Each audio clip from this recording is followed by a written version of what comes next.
ओम अज्ञानतिमिरन्धस्य ज्ञानाञ्जनशलाकया चक्षुरुन्मीलितं येन तस्मै श्रीगुरवे नमः। नमो ॐ विष्णुपादाय कृष्णप्रेष्ठाय भूतले श्रीमते भक्तिवेदान्त स्वामिनिति नामिने।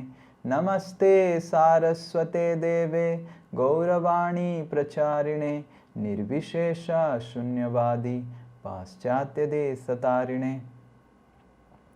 हे कृष्णा करुणा सिंधु दीनबंधु जगतपते गोपेश गोपिका कांत राधा कांत नमस्तुते। तप्त कांचना गौरांगी राधे वृंदावनेश्वरी वृषभानुसुते देवी प्रणमामि हरिप्रिये। वाञ्छाकल्पतरुभ्यश्च कृपा सिन्धुभ्य एव च पतितानां पावनेभ्यो वैष्णवेभ्यो नमो नमः। जय श्री कृष्ण चैतन्य प्रभु नित्यानंद श्री अद्वैत गदाधर शिवासादि गौरभक्तवृंद। हरे कृष्णा कृष्ण कृष्ण हरे हरे हरे राम राम राम हरे हरे। मूकं करोति वाचालं पंगुं लंघायते गिरिं यत्कृपातमहं वन्दे श्रीगुरु दीनतारिणं श्रीपरमानन्दमाधवं श्रीचैतन्यमीश्वरम्। हरे कृष्णा।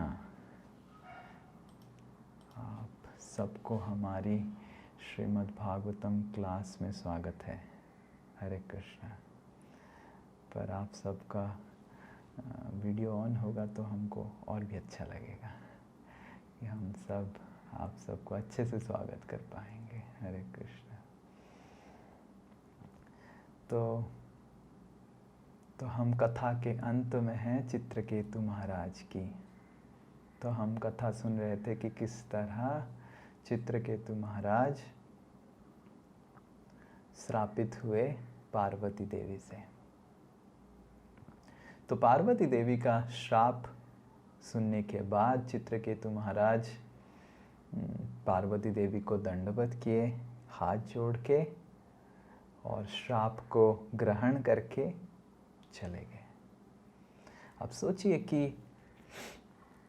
कभी कभी हमारा नौकरी चला जाता है तो इतना मुश्किल हो जाता है।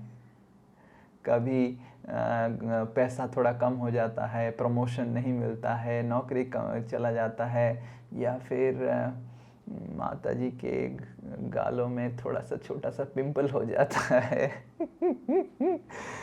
तो हमारा सब कुछ उसी के ऊपर। जैसे हम देखे हैं, मेरी 2 दीदियां हैं, और जब एक छोटा सा पिंपल आता था जैसे मानो पूरा ब्रह्मांड रुक गया है और कुछ नहीं हो सकता है जीवन में। एक पिंपल आ गया है।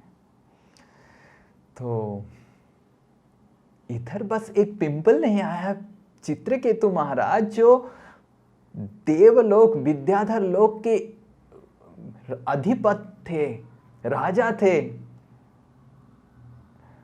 वो एक मुहूर्त में, अगले मुहूर्त में एक भयानक असुर बनने का श्राप उनको मिल गया। और असुर में छोटा सा पिंपल नहीं, बहुत सारा पिंपल्स। मतलब असुर का शरीर बहुत ही खराब रहता है। पर चित्रकेतु महाराज उस श्राप को अत्यंत नम्रता से ग्रहण करके निकल गए। फिर शिव जी अपनी पत्नी पार्वती देवी को कुछ बता रहे हैं। शिव जी को पार्वती देवी को कुछ शिक्षा देना था, पर जनरली पत्नी पति से शिक्षा लेना नहीं चाहता है। ये एक समस्या है। हमने जब देखा है गृहस्थों की प्रचार में कि सुनने नहीं चाहते हैं, और शिव जी को पता है कि ऐसे अगर बताएंगे तो नहीं सुनेगी। तो शिव जी अत्यंत सेंसिटिवली, अत्यंत केयरफुली, सतर्कता से पार्वती देवी को समझा रहे हैं कि क्या आध्यात्मिकता है। तो आज हम पहला जो श्लोक लेंगे वो शिव जी का पार्वती देवी को बता रहे हैं उपदेश और शिक्षा। तो ये पहला श्लोक ये है छठा स्कंद 17वां अध्याय 27 श्लोक। Okay, so let's start. ओम नमो भगवते वासुदेवाय। ओम नमो भगवते वासुदेवाय। ओम नमो भगवते वासुदेवाय। एक जन बोल सकते हैं। श्री रुद्र उवाच। एनीवन? श्री रुद्र उवाच। दृष्टावत्यसि शुश्रोणि। दृष्टावत्यसि शुश्रोणि। हरेरद्भुतकर्मणः। हरेरद्भुतकर्मणः। माहात्म्यं भृतभृत्यानां। माहात्म्यं भृत्यभृत्यानां। निःस्पृहाणां महात्मनां। निःस्पृहाणां महात्मनां। श्रीरुद्र उवाच। श्रीरुद्र उवाच। दृष्टवत्यसि शुश्रोणि। दृष्टावत्यसि शुश्रोणि। हरेरद्भुतकर्मणः। हरेरद्भुतकर्मणः। माहात्म्यं भृत्यभृत्यानां। माहात्म्यं भृत्यभृत्यानां। निःस्पृहाणां महात्मनां। निःस्पृहाणां महात्मनां। यस, कोई पढ़िए प्रीति माता जी ट्रांसलेशन। यस प्रभु जी, हरि बोल। शिव जी ने कहा, हे सुंदरी, तुमने वैष्णवों की महानता देख ली। श्री भगवान हरि के दासानुदास होकर वे महान पुरुष होते हैं और किसी प्रकार के सांसारिक सुख में रुचि नहीं रखते। हरे कृष्ण। तो शिव जी चालू कर रहे हैं पहले पार्वती देवी को गुणगान करके कि हे पार्वती तुम बहुत सुंदर हो। एक्चुअली इस दुनिया में कॉन्टेस्ट करके हम सब बोलते रहते हैं कि miss universe miss universe miss universe, पर पार्वती देवी एक्चुअली मिस यूनिवर्स है। तो शिव जी, क्योंकि उनको पार्वती देवी को शिक्षा देना है, तो शिव जी पार्वती देवी को बोल रहे हैं कि हे सुंदर मुखड़ा, सुंदर चेहरे वाली पार्वती, तुमने क्या देखा कि ये चित्रकेतु तुमसे भी सुंदर है। हरे कृष्ण।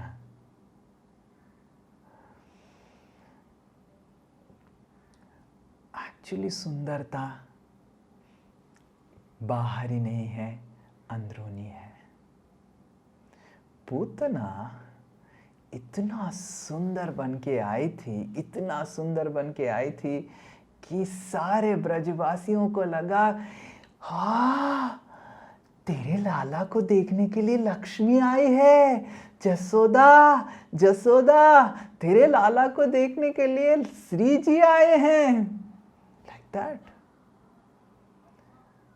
बट पूतना का सौंदर्य केवल बाहरी था, क्योंकि पूतना के हृदय में कृष्ण भगवान को मारने का विष था।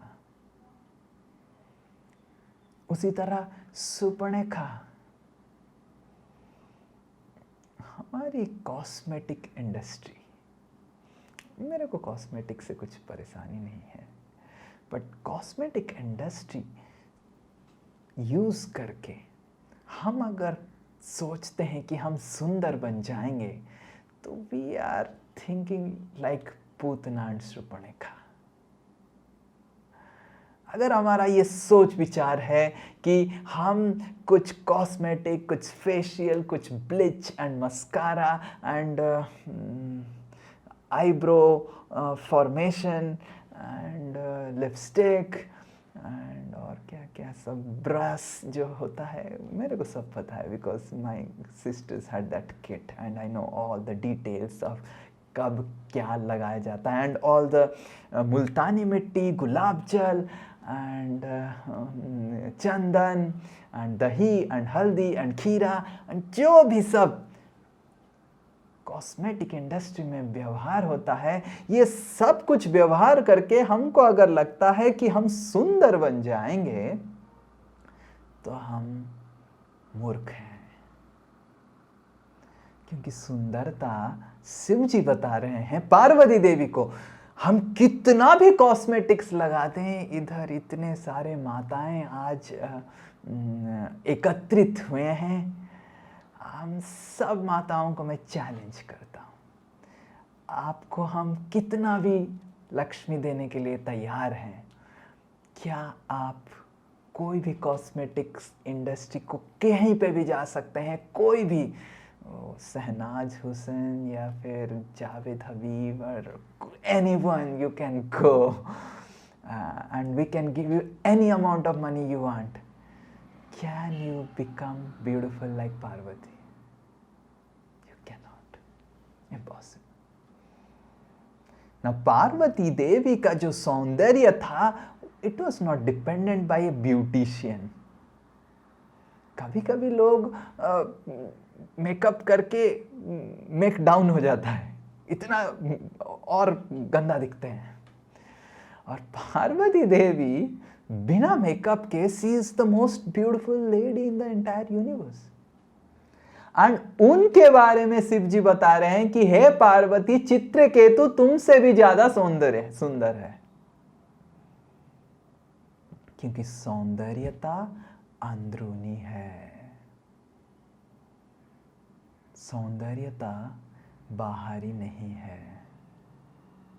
ये सबसे महत्वपूर्ण शिक्षा, पहला शिक्षा पार्वती देवी को शिव जी बता रहे हैं, जो हमको सीखना चाहिए। कॉस्मेटिक इंडस्ट्री हमको बाहरी सुंदर करवाता है, पर हमारा हृदय की चरित्र हमको अंदरूनी सौंदर्य करता है। Cosmetics make us externally beautiful, but character makes us internally beautiful.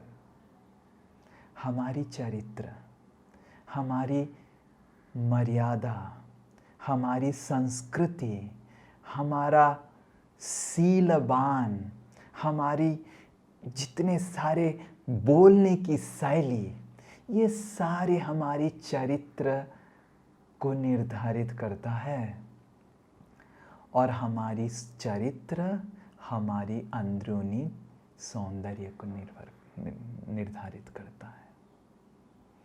तो आप सब माताएं हैं, और कभी ना कभी महीने में एक बार, 2 बार और में भी ज़्यादा बार आप सब कॉस्मेटिक्स यूज़ करते हैं, या फिर हर दिन, पर हर हफ्ता हम आप सबको मौका दे रहे हैं कि आपकी हृदय को सौंदर्य करने के लिए श्रीमद् भागवत की पाठ करके। इसलिए श्रीमद् भागवत का पाठ में आना और ध्यान पूर्वक सुनना, नोट्स बनाना, उसके ऊपर मनन करने से, जिस तरह एक बार ब्रश लगाने से आप सुंदर नहीं होंगे, बार बार थोड़ा लगाना और फिर उसके ऊपर ध्यान लगाना, तो उसी तरह श्रीमद् भागवत क्लास में आप ऐसे ही बैठ सकते हैं और जमाई मार सकते हैं और वीडियो बंद कर सकते हैं। पर अगर सही में आप चाहते हैं कि श्रीमद् भागवत आपकी हृदय को सुंदर करे, जो कि श्रीमद् भागवतम के पास शक्ति है,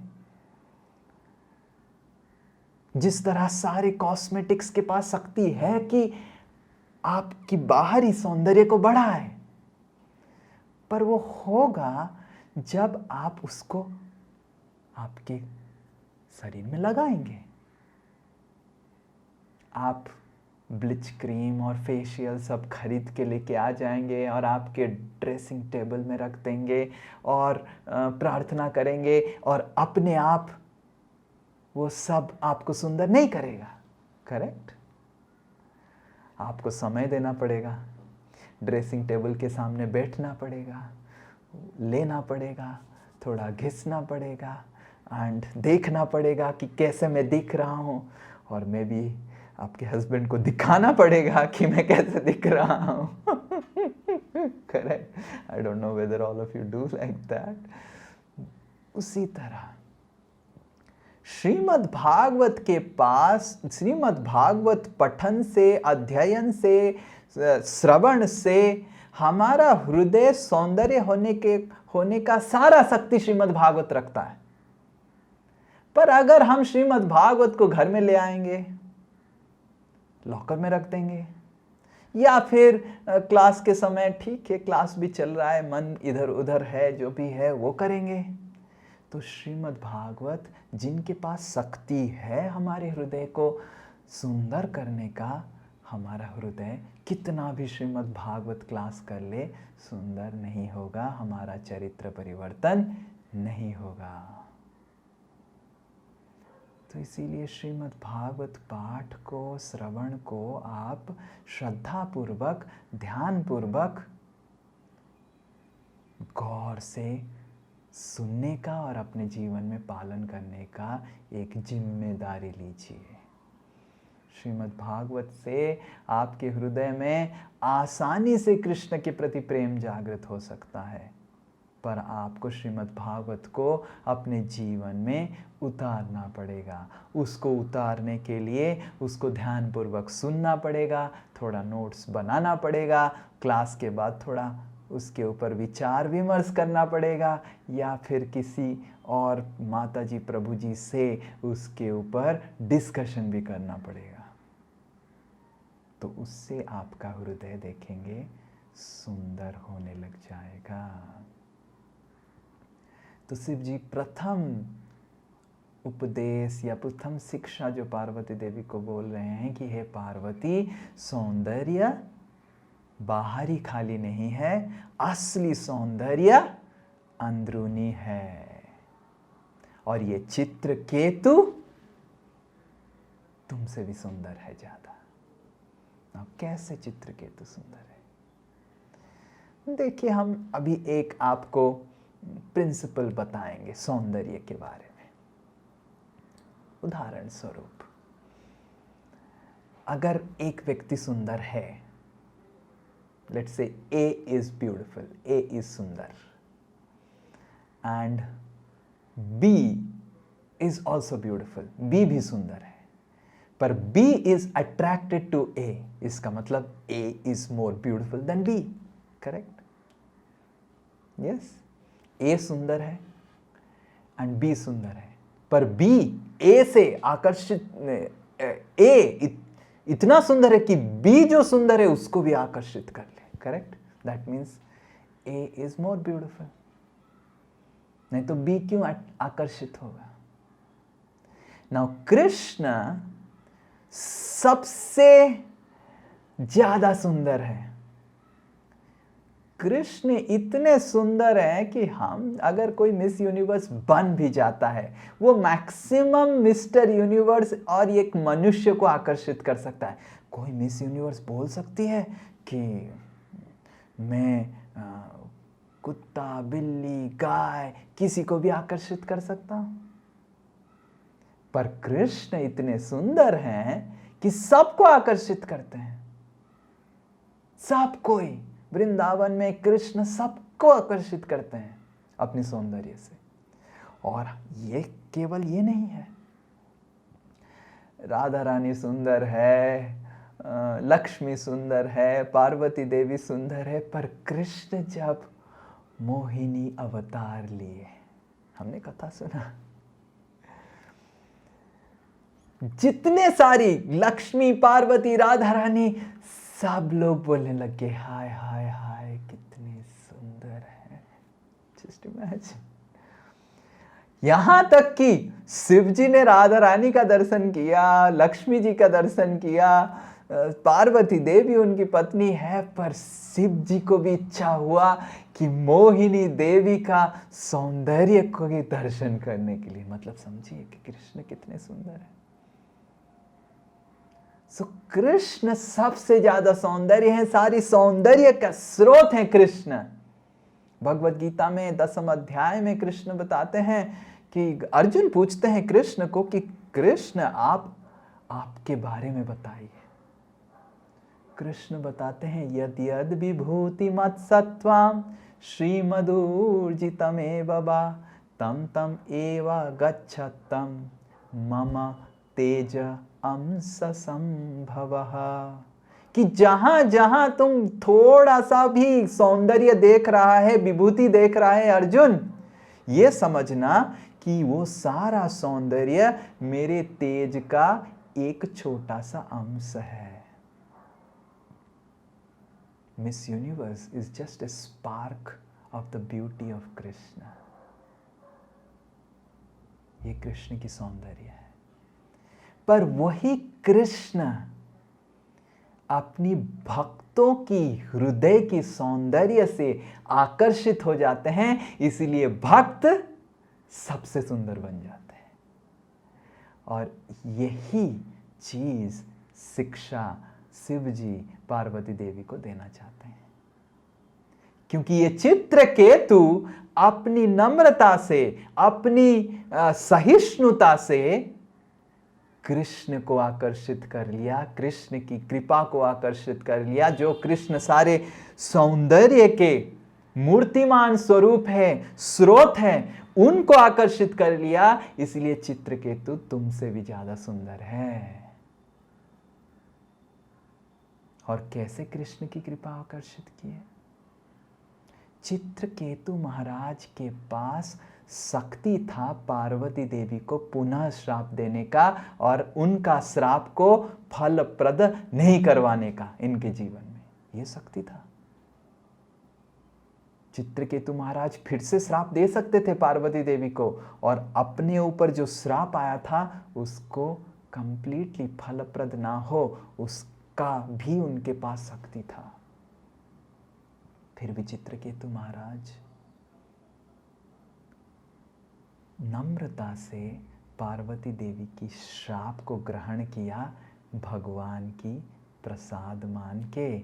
और यही चीज शिव जी द्वितीय शिक्षा दे रहे हैं कि क्या चीज हम अपने हृदय में क्या परिवर्तन करें, हृदय में क्या चीज का कॉस्मेटिक्स लगाएं कि हमारा हृदय की प्रेम कृष्ण को आकर्षित कर ले। वो है द्वितीय शिक्षा जो शिव जी पार्वती देवी को बता रहे हैं, जो द्वितीय श्लोक हम पढ़ेंगे। तो नारायण परा सर्वे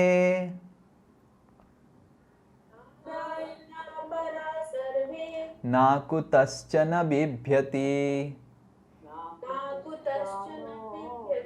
स्वर्गापवर्ग नरकेषु अपि तुल्यार्थदर्शिनः नारायण परा सर्वे न कुतश्चन बिभ्यति स्वर्गापवर्ग नरकेषु अपि तुल्यार्थदर्शिनः।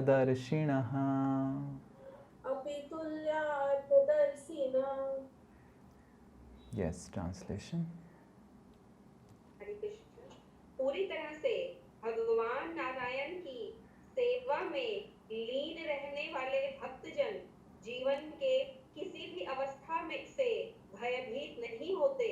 उनके लिए स्वर्ग, मुक्ति तथा नरक एक समान है, क्योंकि ऐसे भक्त ईश्वर की सेवा में ही रुचि रखते हैं। हरे कृष्णा। तो तो नारायण परा सर्वे ना कुतश्चन बिभ्यति। जो नारायण के भक्त होते हैं कोई भी परिस्थिति से डरते नहीं हैं और उनको कुछ भी हो जाए सब कुछ को भगवान की प्रसाद मानते हैं। ये हृदय की जो विचार है और ये जो हृदय है कृष्ण को आकर्षित कर देता है। इसीलिए वो नारायण परायण भक्त कृष्ण समग्र ब्रह्मांड के सुंदर व्यक्तियों में गिने जाते हैं। और ये जो श्लोक है ये पूरा छठे स्कंद का रादर पूरा श्रीमद् भागवत का सबसे महत्वपूर्ण श्लोक है, जो मैं निवेदन करूँगा आप सबको याद रखने के लिए, मुखस्थ करने के लिए। नारायण परा सर्वे न कुतश्चन बिभ्यति स्वर्गापवर्ग नरकेषु अपि तुल्यार्थदर्शिनः। इसको समझाने के लिए मैं आपको एक उदाहरण बताऊंगा। मेरे पिताजी मेरे मम्मी माताजी को बहुत प्रेम करते थे, बहुत ज़्यादा। तो मैंने कभी भी इस तरह का दाम्पत्य जीवन देखा नहीं। इतना साल में गृहस्थों को प्रचार कर रहा हूँ, मैं बता रहा हूँ कि मैंने कभी नहीं देखा। तो एक बार मैंने अपने पिताजी से पूछा, माताजी से पूछा कि क्योंकि पिताजी से पूछना थोड़ा डरावना होता है ये इस तरह का प्रश्न। मैंने पहले माताजी से पूछा, मम्मी से पूछा कि क्या चीज़ है मेरे पिताजी में जो आपको सबसे ज़्यादा पसंद है। What is the most wonderful thing about my father? ये प्रश्न मैंने पूछा। मेरी मम्मी बताई, कुछ भी मैं बना देता हूँ खा लेते हैं बिना कंप्लेन करके। हरे कृष्ण। नमक ज़्यादा हो तो थोड़ा दाल मिला के उसको न्यूट्रलाइज करके खा लेते हैं, नमक कम हो तो खा लेते हैं, और राइस हो, दाल हो, रोटी हो, कोई भी सब्जी हो, कुछ भी हो, कुछ कंप्लेन नहीं और खा के चले जाते हैं। और कभी कभी मैं खुद देखा हूँ, मेरे पिताजी खा के सब कुछ चले जाएंगे और जब मैं बैठूंगा खाने के लिए सारे परिवार में किसी को समस्या नहीं होता था खाने में, केवल मेरे को होता था। और मेरी मम्मी मेरे को सेटिस्फाई करना बहुत ही मुश्किल है। और मेरी मम्मी बोलती थी, क्या होगा उस लड़की का जो तुमसे शादी करेगा, क्या हालत हो जाएगा। तो मेरी मम्मी का आदेश पालन करके मैं ऐसे बन गया। मेरे को एक जन पूछे कि आप ऐसे क्यों बने स्वामी जी। मैं बताया कि मैं एक अबला स्त्री का जीवन बर्बाद नहीं करना चाहता था। बेचारी बहुत परेशान हो जाती। हमारे इतने सारे दुर्गुण हैं हमारे जीवन में, मैं अपने पिताजी की तरह नहीं बन पाऊंगा। नमकीन, साधा सीधा, अपितुल्यार्थदर्शिणा, सब कुछ समान तरीके से मैं दर्शन नहीं कर सकता हूँ, उतना हमारा हृदय का भाव नहीं है। हरे कृष्ण। और अगर मैं अपने पिताजी से पूछा कि क्या चीज़ मेरे मम्मी के बारे में आपको सबसे अच्छा लगता है, ना कॉटन साड़ी दे दो या फिर सिल्क साड़ी दे दो, अलंकार दे दो या अलंकार नहीं दो, कुछ भी दे दो, तुम्हारी मम्मी हर समय खुश रहती है। और मैंने देखा हमारा घर में बहुत सारा फाइनेंशियल सिचुएशन ख़राब था, तो बहुत पहले ही मम्मी का मंगलसूत्र नहीं था, मम्मी के गले में बिल्कुल भी एक नेकलेस भी नहीं था। बहुत सालों तक, जब मैं बड़ा हुआ 9th क्लास में पढ़ा, मतलब मैं तृतीय संतान हूँ, मतलब मम्मी का 40-45 हो गया था, तब एक नेकलेस मेरे पिताजी ने बनाया मम्मी के लिए। Mother was always happy, whatever situation, किसी भी परिस्थिति में पिताजी ने रखा, माताजी हर समय मेरे प्रसन्न रहते थे और कभी भी कंप्लेन नहीं करते थे। और माताजी किसी भी तरह प्रसाद बना ले, पिताजी का कंप्लेन नहीं रहता था, मेरी सिस्टर लोग कंप्लेन नहीं करते थे, मैं कंप्लेन करता था। इसीलिए हर दिन शाम में मैं खुद बनाता था प्रसाद, क्योंकि हमको थोड़ा कुछ परफेक्शन चाहिए। ऐसे ही कुछ नहीं, गाय को जैसे कुछ भी खिला दिया, ऐसे मैं मम्मी को बोलता था गाय जैसे लग बनाया खाना, मैं खुद बनाता हूँ। पर मैंने देखा, और मेरे पिताजी को सबसे जो प्रसन्न करता था मम्मी के बारे में वो ये था कि ना कि मेरी मम्मी बहुत सुंदर थी, वेरी वेरी ब्यूटीफुल, बट मेरे पिताजी को जो सबसे प्रसन्न करता था मम्मी की बाहरी सुंदरता नहीं, मम्मी की ये चरित्र कि जाहे विधि रखे आप ताहे विधि रहिए। तो उसी तरह कृष्ण हमारे पति हैं और हम सब कृष्ण की प्रेमिकाएं हैं। कृष्ण, हम सब प्रकृति हैं और कृष्ण पुरुष हैं। एकल ईश्वर कृष्णार सब भृत्य। और कृष्ण आकर्षित हो जाते हैं जब जीवात्मा उसके हृदय में ये भावना रखता है कि जाहे विधि राखे राम ताहे विधि रहिए। हे भगवान, आप किसी भी अवस्था में आप मेरे को रखिए, मैं आपका दास हूं, दासी हूं और आपसे प्रसन्न हूं, ये आपकी कृपा है। ये भावना, ये हृदय की चेतना हृदय की सौंदर्य है। और इस हृदय की सौंदर्य, ये भावना से कृष्ण जो सौंदर्य के स्रोत हैं आकर्षित हो जाते हैं। और ना खाली आकर्षित हो जाते हैं, बिक्री हो जाते हैं वो भक्त के चरण में। He becomes a purchased property of that devotee. तो शिव जी किस तरह हमको आदर्श भक्त बनना है उसके बारे में बता रहे हैं। जाहे विधि रखे राम ताहे विधि रहिए। सुपर्णखा भगवान के पास आई थी बहुत मेकअप करके, और इतना सारा मेकअप करके आई थी कि सुपर्णखा सीता महारानी से भी सुंदर देख रही थी। कभी कभी ऐसे होता,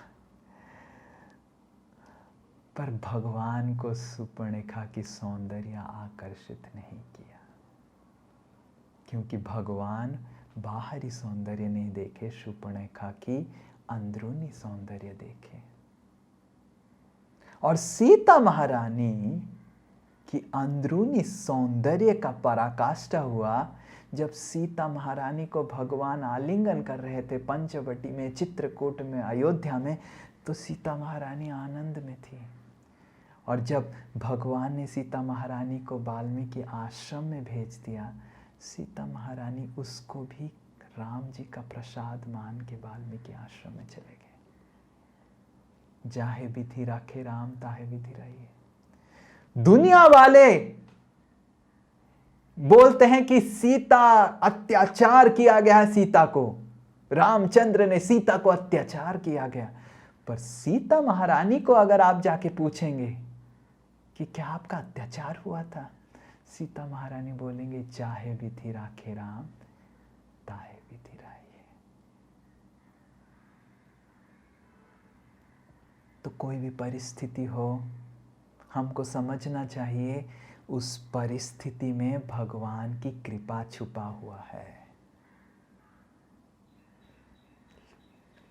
पिछले साल जब हमारे गौशाला में पानी घुस गया था, तो हम सही में सन्यासी बन गए थे।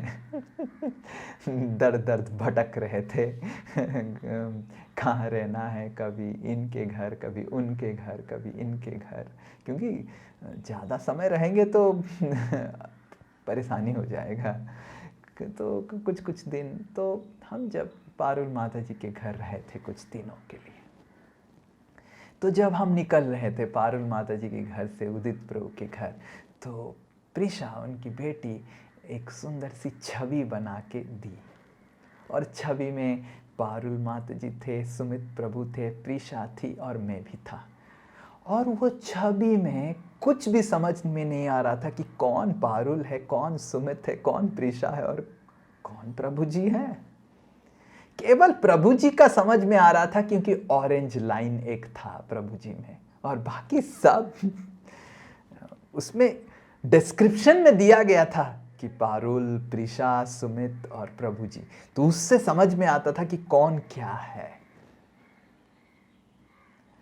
पर वो जो छवि था, इतना प्रेम से प्रीशा मेरे को दिया कि वो छवि was the best gift that I got during my stay in Newtown. वो छवि से कुछ समझ में नहीं आ रहा है कि कौन क्या है, कैसा है। और ऑलरेडी मैं इतना सुंदर तो नहीं हूँ, मैं बहुत ही गंदा दिखता हूँ, और उस छवि में तो देखने लायक नहीं है। इट वॉज रियली बहुत ही खराब। But it was so nice because it was given out of love. और उसको समझने के लिए एक्सप्लेनेशन की जरूरत था। उसी तरह अगर हम भगवान के शुद्ध भक्त हैं, तो भगवान जो हमारे जीवन में छवि अंकन करते हैं, भगवान हमारे जीवन का जो पेंटिंग करते हैं, उसको हम आसानी से समझ सकते हैं। क्योंकि शुद्ध भक्त बनने के बाद हमारे हृदय में भगवान के प्रति प्रेम जागृत हो जाता है, और उस प्रेम से हम भगवान की सारी कार्यकलाप हमारे जीवन में क्यों ऐसे किए भगवान सब कुछ समझ सकते हैं। पर अगर हमारे जीवन में प्रेम नहीं जागृत हुआ है हृदय में, तो भगवान की जो हमारे जीवन की छवि अंकन कर रहे हैं, परिस्थितियों की छवि जो अंकन कर रहे हैं, उसके लिए एक्सप्लेनेशन की जरूरत है। और इसीलिए गुरुदेव की हमारे जीवन में आवश्यकता है।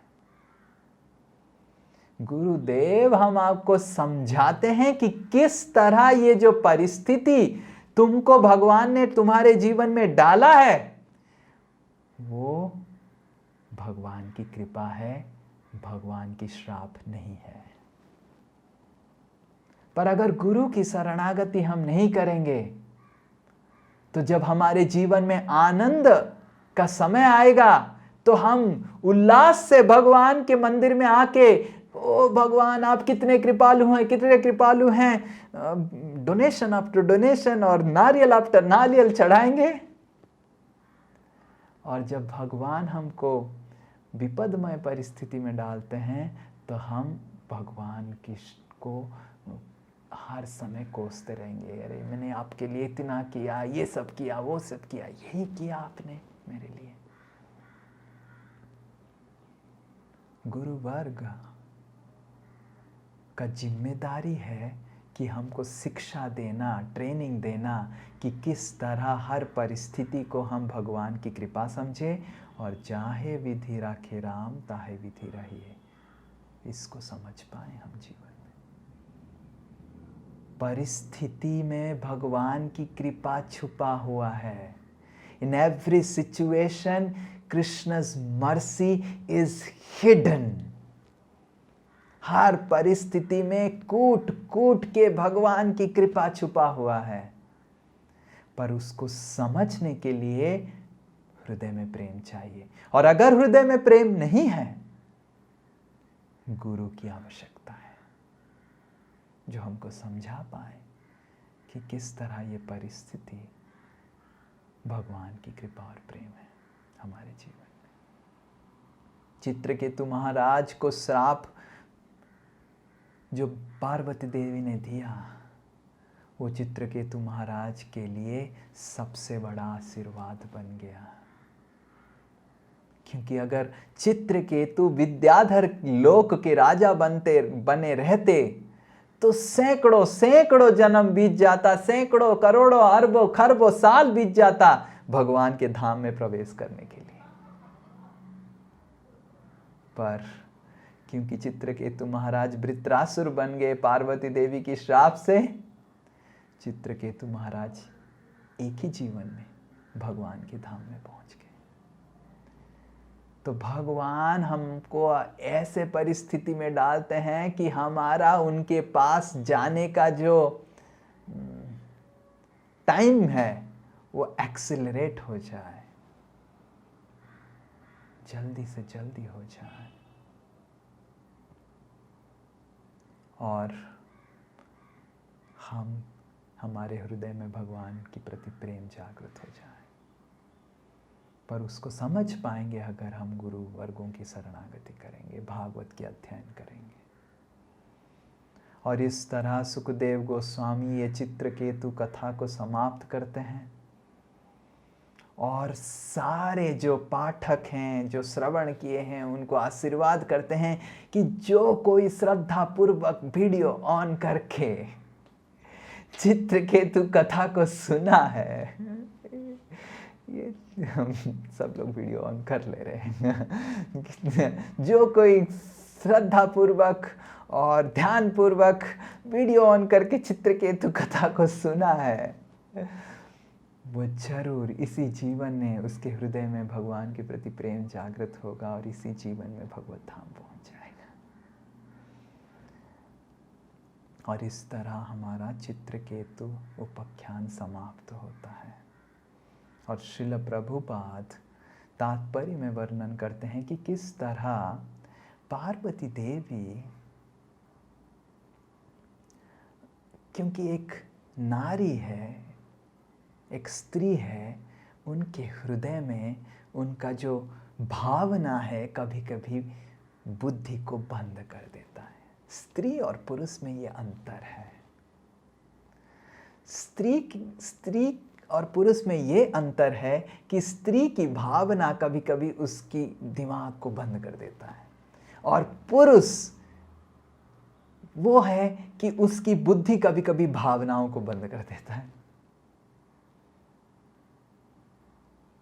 कभी कभी पुरुष व्यक्ति जब भावनापूर्व परिस्थिति पड़ता है तो इतना दिमाग लगा देते हैं कि लगता है कि कितना निष्ठुर है ये व्यक्ति। करेक्ट। और कभी कभी स्त्री नारी ऐसे परिस्थिति में पड़ जाता है कि भावना में ऐसे बह जाती है कि दिमाग बंद हो जाता है। तो इसीलिए प्रकृति पुरुष और स्त्री को ऐसे बनाए हैं कि पुरुष और स्त्री हर समय अपने आप में निर्भरशील रहे। पुरुष की भावना कम है, बुद्धि ज़्यादा है, और स्त्री की भावना ज़्यादा है, बुद्धि कम है, और ताकि दोनों निर्भरशील रहे।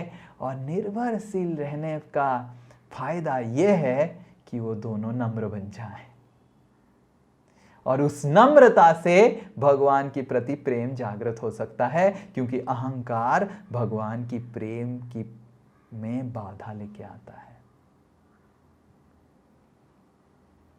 तो एक पुरुष को स्त्री की आवश्यकता है, पार्वती देवी को शिव जी की आवश्यकता है, और शिव जी को भी पार्वती देवी की आवश्यकता है।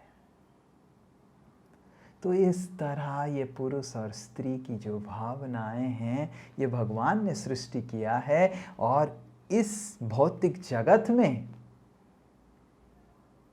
ये पुरुष और स्त्री अगर निर्भरशील रहे और उससे जो नम्रता जागृत होता है, दोनों भगवान की सेवा और भगवान की भक्ति का सहायक बन सकते हैं। पर अगर पुरुष स्त्री को अत्याचार कर सकता है, क्योंकि स्त्री का भावना कभी कभी इतना बढ़ जाता है कि दिमाग बंद हो जाता है, तो उसका कभी कभी गलत उपयोग पुरुष कर लेता है। तो हम देखते हैं कि किस तरह कामुक पुरुष लोग स्त्रियों को फंसा देते हैं और कितना अत्याचार करते हैं। कभी कभी लगेगा कि कैसे फंस गया ये लड़की, क्योंकि स्त्री का स्वभाव ही ऐसा है कि जब भावना में बह जाते हैं तो उनका दिमाग बंद हो जाता है। इसीलिए पुरुष कभी कभी स्त्री की ये जो वीकनेस, दुर्बलता है, उसका दुरुपयोग कर लेता है। और उसी तरह हर स्त्री को पता है कि पुरुष की भावना का जो स्टोरेज है कम है, तो कभी कभी स्त्री भी पुरुष को अत्याचार करता है अपना काम निकाल देने के लिए। तो इसीलिए वैदिक सभ्यता में पुरुष को चरित्र सिखाया जाता था और स्त्री को सतीव्रता सिखाया जाता था। Character was taught to men and chastity was train to women, ताकि पुरुष और स्त्री अपने आप को निर्भरशील बना के भक्ति में सहायक बने, ना कि पुरुष स्त्री का अत्याचार करे और स्त्री पुरुष की अत्याचार करे। यही दो कहानी हम आगे जाके पढ़ेंगे कि किस तरह ये पुरुष और स्त्री की जो भावना है, इसको अगर हम भगवान की सेवा में नहीं लगा के, निर्भरशील नहीं बन के भगवान की सेवा में ना लगाएं, तो किस तरह हम एक दूसरे की अत्याचार कर सकते हैं और भगवान की भक्ति से दूर जा सकते हैं और पाप कार्य कर सकते हैं।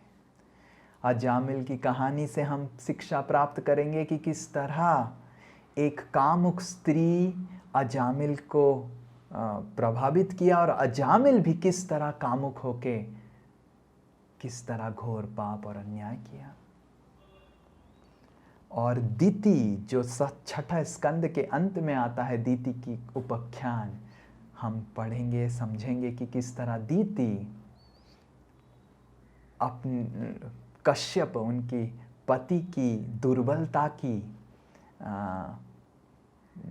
एडवांटेज लेके कश्यप मुनि को थोड़ा सा परेशान किया था। तो इसके बारे में हम विस्तार रूप से चर्चा करेंगे श्रीमद् भागवत की अगले क्लास में। पहले हम अजामिल की कहानी पढ़ेंगे और सुनेंगे, उसके बाद दीति कश्यप उपाख्यान सुनेंगे। हरे कृष्ण। तो बहुत बहुत धन्यवाद। तो इस तरह हमारी चित्रकेतु कथा समाप्त होता है। आप सब ध्यानपूर्वक सुने, इसलिए हम आप सबके आभारी हैं। किसी का कोई प्रश्न है तो पूछ सकते हैं। जय निताय। आज आप आवाज सही आ रहा है ना प्रभु? यस, आपका आज आवाज सही आ रहा है। जय निताय। प्रभु जी, इसमें चित्रकेतु कथा में जो पिछले सप्ताह हम लोग सुने थे और आज वाले में थोड़ा सा कंफ्यूजन ये हो रहा है कि जैसे पिछले सप्ताह में हम लोग देखें कि चित्रकेतु महाराज मतलब शिव जी जो एक वरिष्ठ वैष्णव है, उनके ऊपर वो मतलब उंगली उठा देते हैं कि अपनी पत्नी को साथ में लेके कैसे वो भागवतम कर रहे हैं। तो ये एक तरह से वो उस समय वैष्णव अपराध हो जाता है। और अभी आज के क्लास में हम लोग देखें कि शिव जी बोलते हैं कि चित्रकेतु महाराज पार्वती जी के तुलना में मतलब इंटरनली ज़्यादा सुंदर है, क्योंकि पार्वती माँ जो उनको श्रापित करती है फिर भी वो उनको खुशी पूर्वक स्वीकार करते हैं। तो एक जगह हो रहा है कि चित्रकेतु महाराज वैष्णव अपराध कर रहे हैं, वहीं दूसरे तरफ अगर जैसे हम लोग ये नहीं सोचे कि हाँ भगवान का ही ये इस तरह से परिस्थिति बनाया हुआ है कि उनको इस परिस्थिति में डाला गया, उनके मन में हुआ कि वो शंकर भगवान को इस तरह से करे, उनसे वैष्णव अपराध हो और पार्वती माँ उनको इस तरह से श्रापित करे। अगर इस चीज को हम लोग साइड कर देते हैं तो फिर ये कैसे हम लोग इसको देखेंगे? करेक्ट। तो शिव जी ने वैष्णव अपराध नहीं लिया था, ना कि चित्रकेतु महाराज वैष्णव अपराध करने के लिए शिव जी को बोला था। ये तो दोनों दोस्तों के बीच में बातचीत चल रहा था, पर पार्वती देवी ने एक्स्ट्रा सोच ली, क्योंकि स्त्री का ये स्वभाव है थोड़ा एक्स्ट्रा सोचने का, ज़्यादा दिमाग लगाने का। तो पार्वती देवी ने समझ ली कि थोड़ा बुद्धि लगा के कि चित्रकेतु ने मेरे पतिदेव का अपराध किया ना, क्योंकि पार्वती देवी भगवान की इतनी बड़ी भक्त हैं, तो भगवान ने उस परिस्थिति को पार्वती देवी के लिए भी अनुकूल बना दिया और चित्रकेतु के लिए भी अनुकूल बना दिया। भगवान हम भक्तों के कार्य को सब कुछ अनुकूल कर देते हैं। अगर पार्वती देवी श्रापित नहीं करती तो किस दूसरे तरीके से भगवान चित्रकेतु को अपने धाम में पहले बुला लेते हैं? मृत्यु के द्वारा भी बुला सकते थे, करेक्ट, कुछ भी करके बुला सकते थे, पर भगवान ने ये पार्वती देवी का श्राप को एक सुनहरा मौका देखा चित्रकेतु को वापस बुलाने का। तो हमको समझना चाहिए कि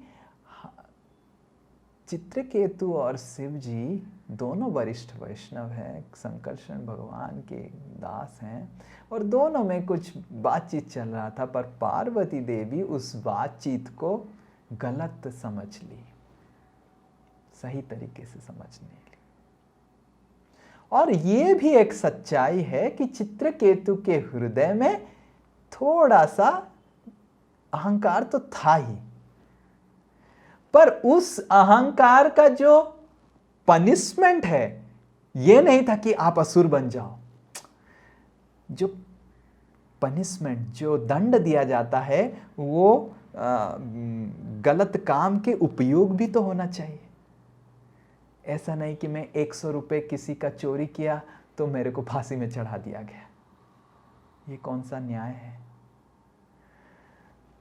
तो चित्रकेतु महाराज डेफिनेटली थोड़ा गलती तो किए थे, पर वो गलती बहुत ही छोटा था, क्योंकि पार्वती देवी शिव जी को जगत गुरु की तरह देख रहे थे और चित्रकेतु शिव जी को अपने दोस्त की तरह देख रहे थे। शिव जी को अपने दोस्त की तरह देखना, जो जगत गुरु हैं, चराचर गुरु हैं, शंभु तत्व हैं, ये चित्रकेतु महाराज का थोड़ा सा अहंकार था।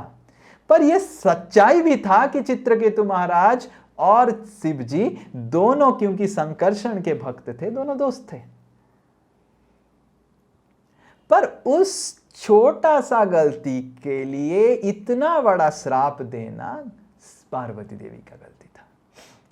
पर भगवान ने चित्रकेतु का गलती, पार्वती देवी का गलती, सब गलती को सुधार के सबके लिए एक अनुकूल परिस्थिति क्रिएट कर लिया, क्योंकि सब भगवान के भक्त थे।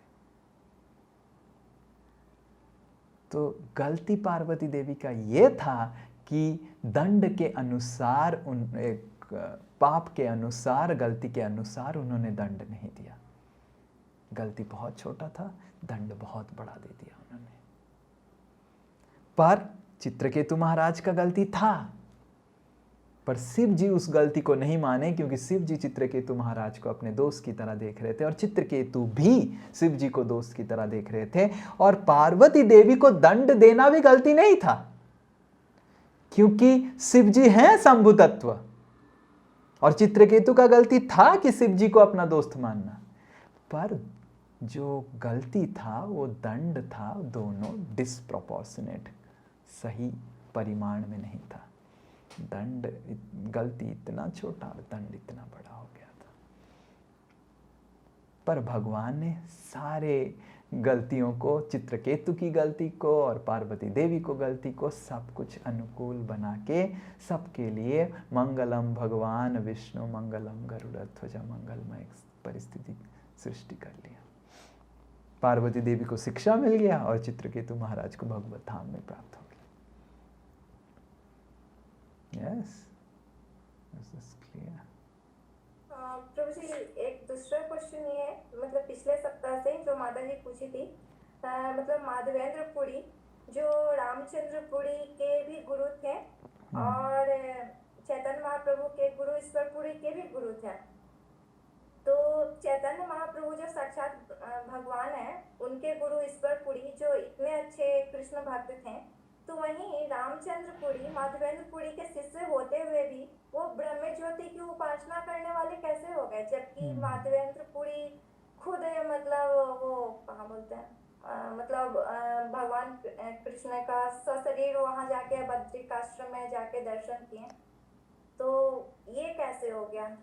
यस। मुनि इतने बड़े गुरु के एक शिष्य इतने बड़े ब्रह्मवादी मतलब मायावादी हो गए।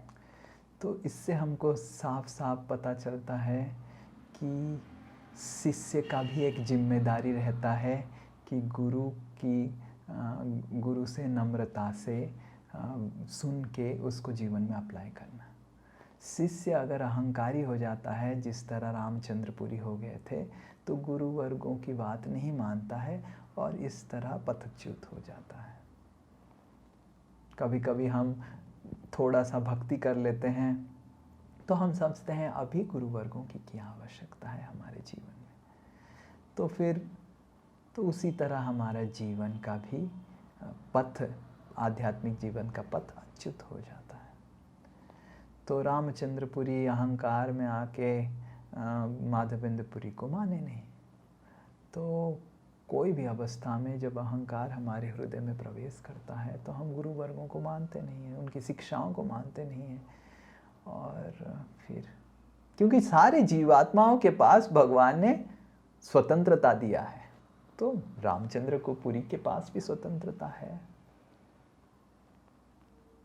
कि ब्रह्म ज्योति में लीन होने का लें, या गुरु वर्ग जो बोल रहे हैं भगवत धाम में प्रवेश करने का वो करें। उसी तरह आप सब जो कक्षा कर रहे हैं, आप सबके पास भी स्वतंत्रता है। हम सब आपको बोलते हैं हरे कृष्ण महामंत्र जाप करने का, 4 नियम पालन करने का, और आप सबके पास स्वतंत्रता है, उसको अच्छे से पालन कर सकते हैं या फिर नहीं कर सकते हैं। तो हम क्या कर सकते हैं? तो उसी तरह माधवेंद्रपुरी क्या कर सकते हैं?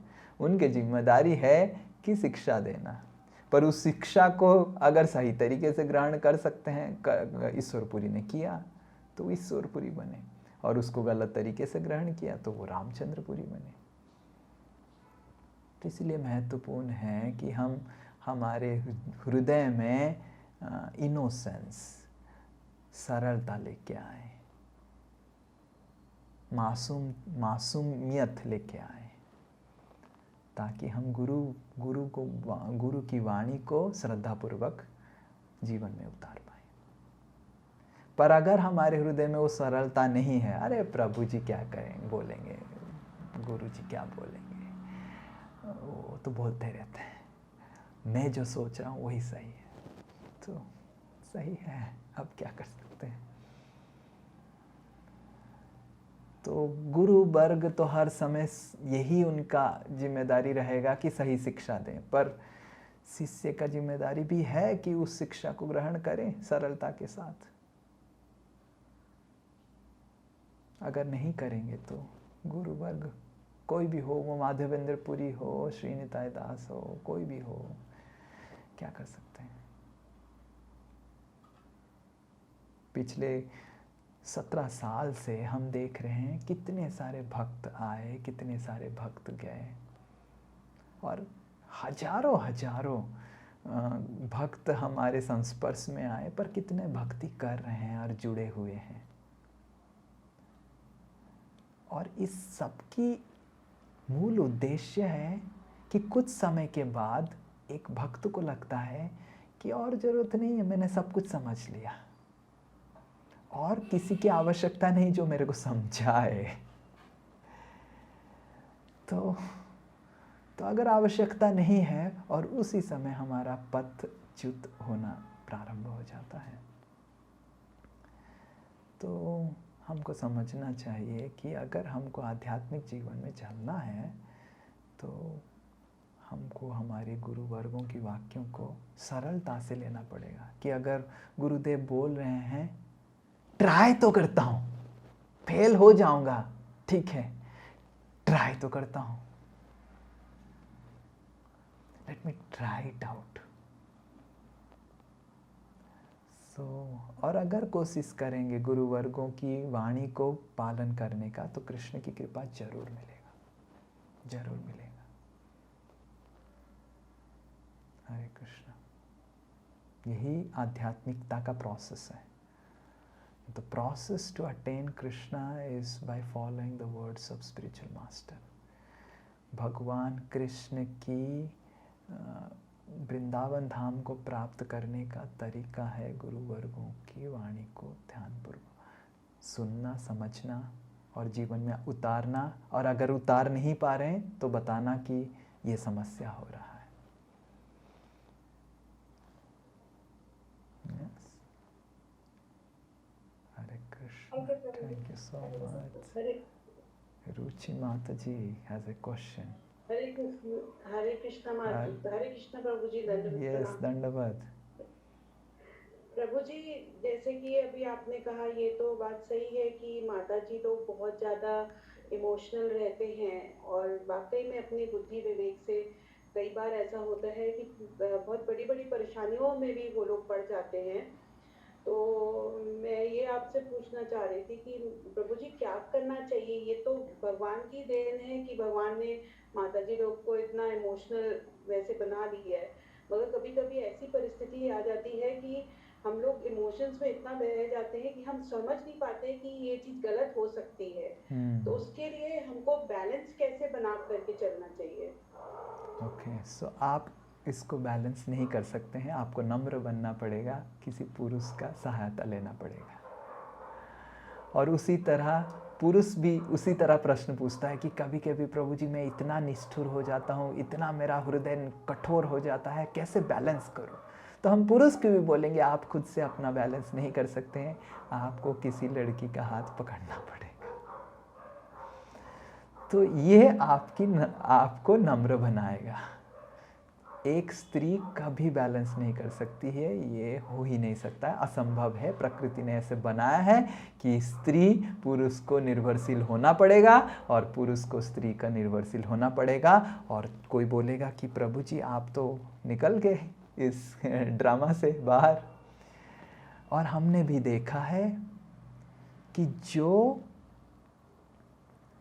इस लिबास पहन के श्रीमती राधा रानी की और कृष्ण की प्रति विश्वास और प्रेम के वो रिश्ता को स्थापित करने का कोशिश ना करे तो ये इस लिबास भी पहन नहीं सकता है, क्योंकि उसका हृदय भी कठोर हो जाता है। और मैंने देखा है ब्रह्मचारियों को कितने कठोर हृदय वाले वो हो जाते हैं। इसीलिए ब्रह्मचारियों को भी श्रीमती राधा रानी की आश्रित चाहिए। और मेरे गुरुदेव को पूछा गया कि it is a fact and it's a saying कि हर पुरुष के पीछे, सक्सेसफुल पुरुष के पीछे एक स्त्री का हाथ होता है। तो आप तो सन्यासी हैं, आपके पीछे किस स्त्री का हाथ है? और गुरुदेव ने बताया श्रीमती राधा रानी। तो अगर एक सन्यासी श्रीमती राधा रानी की कृपा की याचना नहीं करता है, उनकी सेविका बनने का याचना नहीं रखता है, तो सन्यासी का हृदय भी कठोर हो जाता है। और ये हमने देखा है कि कितने सारे ब्रह्मचारी हमारे आश्रम में आए हैं, उनका हृदय कठोर हो गया है और कितना अपराध करके वो आश्रम छोड़ के फिर शादी भी कर चुके हैं। हरे कृष्ण। तो ये नियम ब्रह्मचारी आश्रम में भी लगता है, गृहस्थ आश्रम में भी लगता है। आप मत सोचिए कि कोई भी इससे निकल पाएगा। नम्र बनना ही है। इधर आप ब्रह्मचारी बन के राधा रानी की शरणागति होके बोलिए, राधा रानी से कृपा कीजिए कि हे राधा रानी मेरे निष्ठुर हृदय को कोमल कर दीजिए और करुणा से भर दीजिए। करुणा कुरु मई करुणा भरिते, यही तो प्रार्थना कर रहे हैं हम। राधिका अष्टकम में, राधिका स्तव में गाते हैं, करुणा कुरु मई करुणा भरिते सनक सनातन वर्णित चरिते। तो सनक सनातन जो चतुर्ष कुमार है वो ब्रह्मचारियों के लिए मॉडल है। करेक्ट? वो तो पहले ब्रह्मचारी हैं। इतने पहला ब्रह्मचारी बन गए, ब्रह्मा जी इतने गुस्सा हो गए, बोले कि शादी नहीं करेंगे। तो और वो क्या प्रार्थना कर रहे हैं? करुणा कुरुमयी, हे करुणामयी श्रीमती राधा रानी हमारे हृदय में करुणा भर लीजिए, क्योंकि ये वैराग्य जो है ना हमारे हृदय को कठोर बना सकता है। ऑलरेडी हम पुरुष हैं और उसके ऊपर वैरागी, तो कठोर दिल बन सकते हैं कि राधा रानी मेरे हृदय को करुणा से भर के हृदय को कोमल कीजिए, क्योंकि कठोर हृदय वाले भगवान की सेवा नहीं कर सकते हैं। वो कठोर हृदय में भगवान के प्रति प्रेम जागृत नहीं होगा।